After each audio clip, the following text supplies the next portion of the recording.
Hey folks, it's your man Manny, and I'm here with Paulo. Paulo just got adopted. He belonged to Aussie Rescue Network, which is a great rescue. We've worked with them in the past. They really pull great Australian Shepherds from shelters, and this guy is one of the best dogs we've ever met.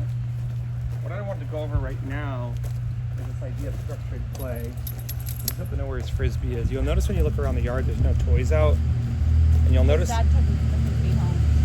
He took the frisbee. Yeah. Turns out his dad took the frisbee, so we no longer have the frisbee.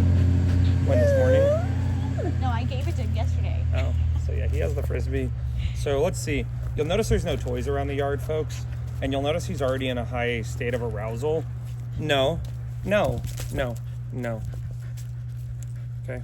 I don't want the dog getting jacked up before I even pull out the toy, before they see the toy. I want the dog being calm, and then I reward calmness with play. So I'm gonna be like, hey man, are you ready?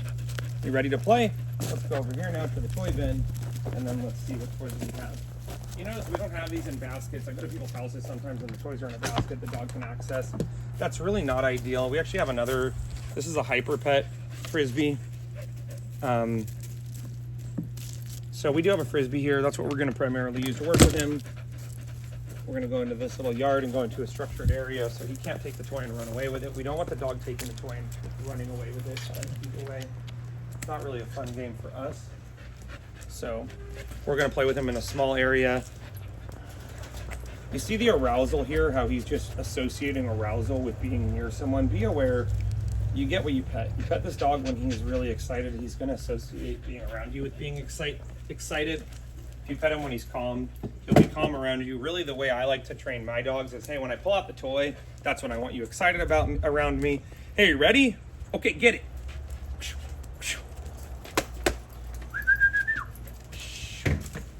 So we start throwing that frisbee. What? Is he gonna play? He might play. I start moving in a fast way. Nice, he's gonna play. Nice, good boy. Oh, you brought it back, good boy. Nice. Nice. So we'll just get a few throws in, have fun. You'll notice this leash is dragging. It's for a couple of reasons, okay? I want the dog to associate having fun with being on the leash. I want the dog to associate being engaged with me and play with being on the leash. If I only put the leash on when I'm trying to control the dog, they may not understand that the leash is not supposed to be something that stresses them out.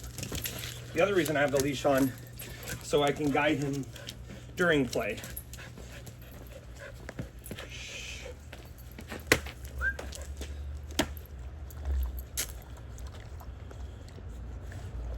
You can see he's struggling to have structured play. He's just like, no man, I want to go crazy. I don't really want to play with you. So we'll try a little bit more to play with him. You can see she's putting away her treat box. Let's have you stand on the other side of the fence. I believe this is a relationship issue, potentially, or just like petting him when he's in a state of arousal, but he's not really listening to us. So he's kind of opting for, hey, can I just go crazy? Hey. His dad said he really likes the flirt pole. Like what? The flirt pole? Yeah, so, but I'm not gonna switch toys with him. I'm actually gonna end the game. Like, hey man, we're all done. Like, I just took time out of my day to play with you. You're not paying attention to me at all. You're not even attempting to play with me. So the game's over. The biggest lesson I think I could share in this moment is just pull the dog out, offer them training with food, training with the leash, offer them what you have to give them, and if they don't want it, put them away. Otherwise, you end up with a dog with severe ADHD who is like, I don't want the toy, do you have any food? I don't want the food, are there any dogs?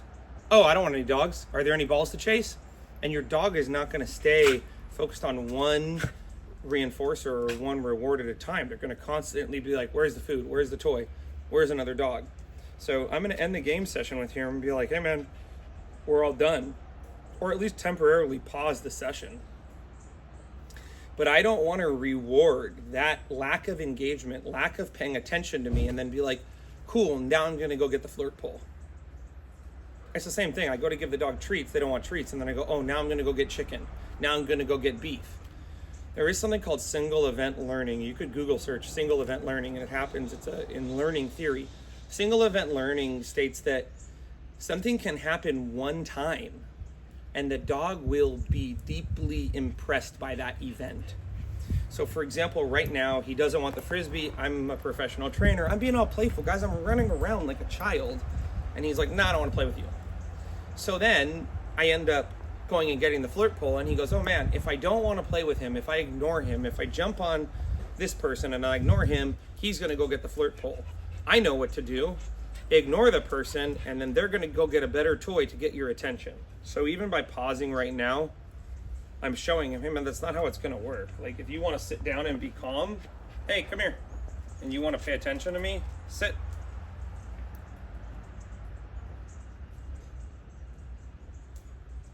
Hey, are you ready? I will pull out the flirt pole, but you've got to do something to get it. Shh. It's very common the flirt pole will end up trumping any other toys. It happened with my own dog pretty soon. The flirt pole was like crack cocaine for her, and she didn't want to drink alcohol or do anything else anymore. And that's fine, but if you're not structured, like I'm talking about right now, you might have an issue where the dog is always obsessed with one toy. When we structure play, it gives us the ability to shift and to tell our dog, like for example, my dog was really addicted to tennis balls for a while. I started noticing it was damaging her teeth. Tennis balls damage dogs' teeth. It's a well-known fact. And so I had to get her off the tennis balls, and it was easy to go, Emma, we're done with the tennis ball. We're gonna play with this different toy. Because it was structured, she understood, okay, Dad, there's something he's trying to tell me here. And what he's trying to tell me is we're not playing with that anymore. Okay. So I let the dog play for a little bit here. Nice, good boy. Nice, good boy. You notice with the flirt pole, my body is pretty stationary and pretty boring. But you notice with that toy, I was trying to be more animated.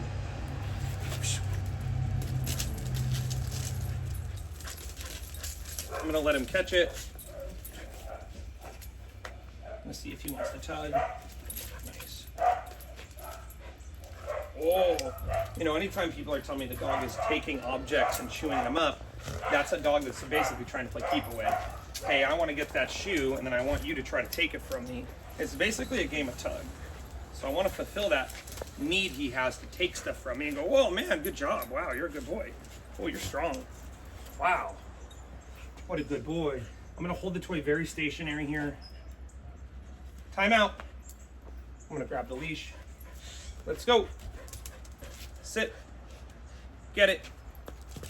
So the idea is I say time out, I pause the game, I tell the dog to do something, then I give him the toy again. Every game we're going to watch on television is going to have a pause. There's going to be a halftime, there's going to be innings, there's going to be a bell. You know, in tennis matches, in boxing, everything pauses and then the game restarts. And so when I'm saying time out to the dog, I'm basically just showing them, hey, games have structure. I mean, even with Little League, the kids aren't just playing the entire time like crazy. It's like, no, they play, they stop, they switch sides, they play again. Good boy. Nice. I'm not worried about him bringing the toy back. People get overly fixated on that. I calmly grab the toy. I'm not taking it from him. Come. Sit. No. Sit. I tell people sometimes. No, no, no, no. Get it. If you're willing to bet $100 that the dog's going to do the command, say the command. If you're not willing to bet $100 that he's going to do the command, don't say the command, because if he doesn't do it, essentially you're untraining the dog. We're, you know, at the point where we even have trainers out there, the name of their business is Say It Once Dog Training. And you could look them up on Instagram, Say It Once Dog Training, because we have a tendency to repeat commands so much instead of saying the command and then saying no. Nice, good boy. Good boy. I calmly come in to take the toy here. Look at how I calmly come to take it, and he understands I'm not playing tug. This takes time and skill to isolate the toy, to hold it in a stationary manner. If I'm holding it like this, he might grab it because it's moving. So I isolate, I hold the toy stationary. Then I have the leash now. He already told me, hey man, somebody said sit to me 6 times. I don't think sit once means sit. So now I have to tell him, hey, sit. Get it. Tell him, hey, with me, I say sit once and then you sit. And I use the leash to compel the dog to sit. If we don't have a leash on the dog, there is no way to make the dog sit. Not that I know of. And essentially what makes it a command is that at some point we introduced the leash in the training and we were like, yeah, you're gonna do it. I take it from him. Come. Sit. No. Sit. Get it.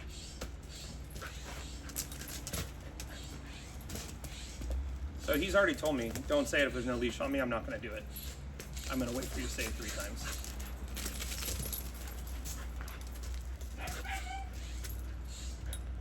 Nice, good boy, you got it. Just gonna let him enjoy it for a little bit. Within gameplay, there's different phases of gameplay, and there are experts in Europe that have developed a lot of this. That's who I learned from. There's a consumption phase where the dog wants to have the toy and pretend to eat it. There's a possession phase, the dog wants to possess the toy. There's an acquisition phase, the dog likes acquiring the toy. Hey! Time out. Sit. Get it.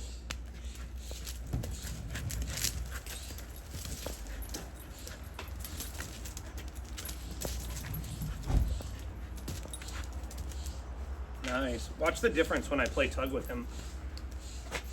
Hey, give me that. Hey, give me that toy. Hey, give me that toy. Hey, give me that toy. When I come to take it from him, it's clear. Like, hey, I'm trying to take that from him. Give that to me. He's very polite, so he doesn't really want to tug in with intensity. Time out, but also he may be saying, hey, tug's fun now that I got that out of my system. Time out. Come. Sit. Get it. There are some people that are going to say right there, oh my God, Eric, he wanted water. Why didn't you give him water? I don't think he really is thirsty.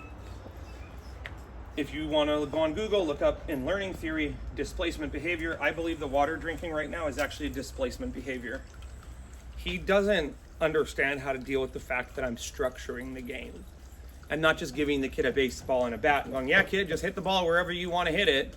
I'm telling the kid, hey man, you're going to hit the ball towards me, and then I'm going to get the ball, and then I'm going to throw it again, and then you hit the ball again.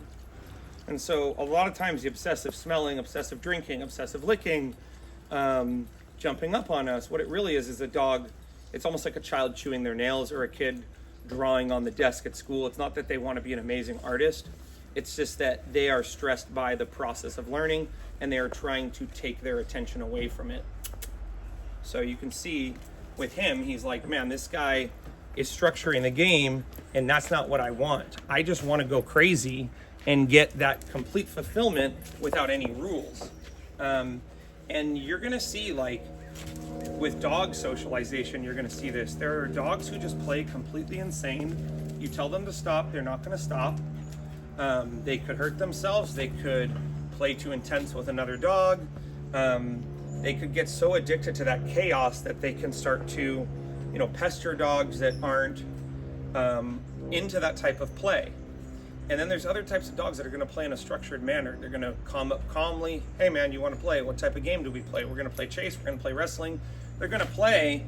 And at any point, if you said stop, the dogs would stop. When I have my dogs playing with other dogs, I want them to always stop when I say stop. And I don't need to be a stickler about it. I think you can see even here, I'm not going to double down on him and go, hey man, I'm trying to work with you. You don't want to play with me? That's it. No, I'm going to be flexible with him. He did 3 sits. He's learning how to go from playing to working. It's funny how he'll tug. Be mindful if you play tug with this thing because it will come flying and it could hit you in the face or something. Or somewhere else that will hurt more than your face. So it's okay to play tug with your flirt pole.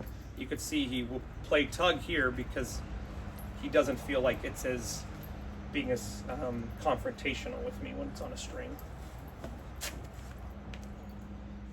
We want to be the dog's friend, we want to be their buddy, we want them to play with us, but we also want them to respect us and understand, hey, we're the parent. Just like a parent who's teaching their kid to play a game can at any point say, hey son,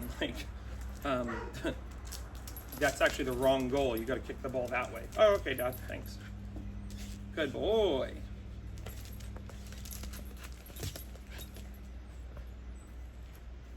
We'll do one more sit and then we'll end the game. Less is more.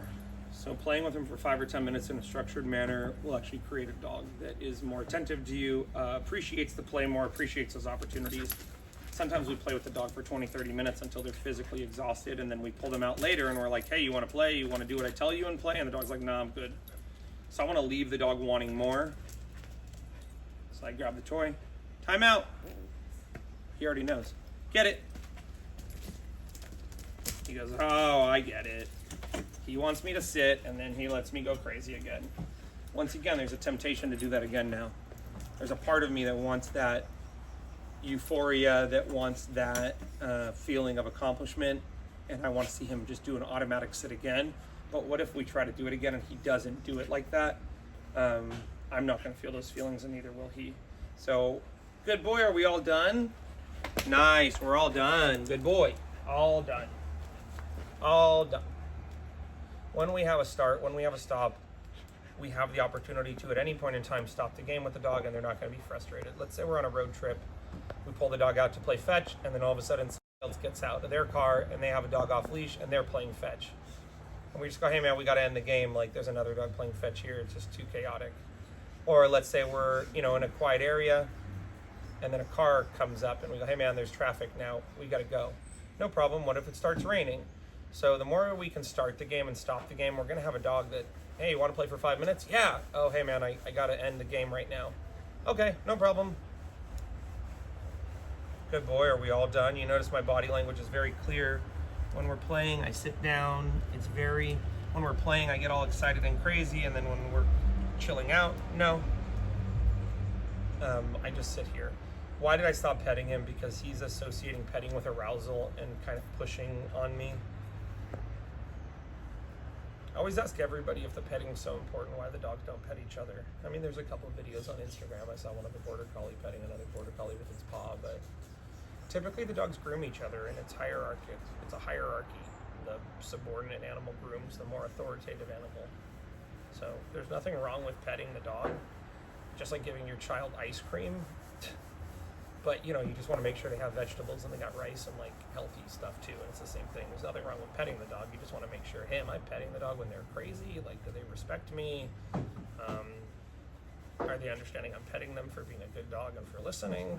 Good boy. We're all done.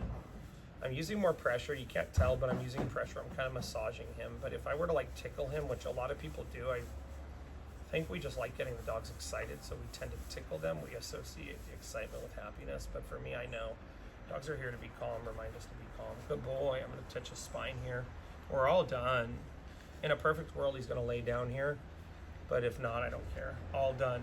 More importantly, it's just he understands the general theme of get excited, go crazy, stop, do what I tell you, get excited, go crazy, stop, do what I tell you, and then get excited, and then calm down, the game's over. Good boy, we're all done. He did good. After the game like this, we're going to put the dog away, put the dog in a crate so they can process what we went over. Good boy. Typically, we're going to do that after all training sessions early on. Train the dog, put them away. Good job, buddy. Are we all done? Yeah, we're all done, huh? You hear the tone of my voice. It's a low, slow tone. It keeps the dog calm. Good boy. For mom and dad, you may find you may not be able to pet him. You just might have to sit here and have the leash on him. Once again, circling back to the beginning of the video, this is why I have the leash on the dog. Because he can't go grab that frisbee right now and go restart the game. Or, see, he's stuck in gameplay. No, we're all done. We did good. When the game's over, I don't care where the toy is. Imagine a soccer game ends or a football game ends and everybody's obsessed with where the ball is. I mean, unless it's some collectible ball that's worth money, I guess that makes sense. But the game's over. So if I was to take this right now and try to hide it from him, I'm basically playing a game of keep away. And at some point, he'll see something else and he'll be like, oh, the game's happening. But when I just calmly walk away like this, I mean, I can carry the toy at this point. I calmly pick it up, calmly pick up the toy. We're all done. And then I'm just going to walk him, go put him in his crate, have him settle and process what we just went over. So I hope you found this video helpful. You can always go on my YouTube channel playlist, play-based training, and you can see a lot of videos of like the difference between tug and fetch, how to have structured play that'll teach your dog to heel, how to have structured play that will help with dogs that are reactive or dogs that are scared. Play is probably, like play-based training is probably one of the least known, most effective ways to train dogs. and it's so often overlooked. So if you did stumble on this video, be thankful, because you're getting access to information that's I didn't even know, and still to this day many of my colleagues in the town where I live, in fact all of them except one, don't have any idea of the value of play. So if they are watching this video too, I'm glad, because we can all together play with the dogs and we can train them and we can help make all the dogs better and the people happier. So appreciate you all watching. Look at this lovely gentleman. Look at how beautiful he is. Sit. Good. We're all done. We'll see you then, folks. Take care.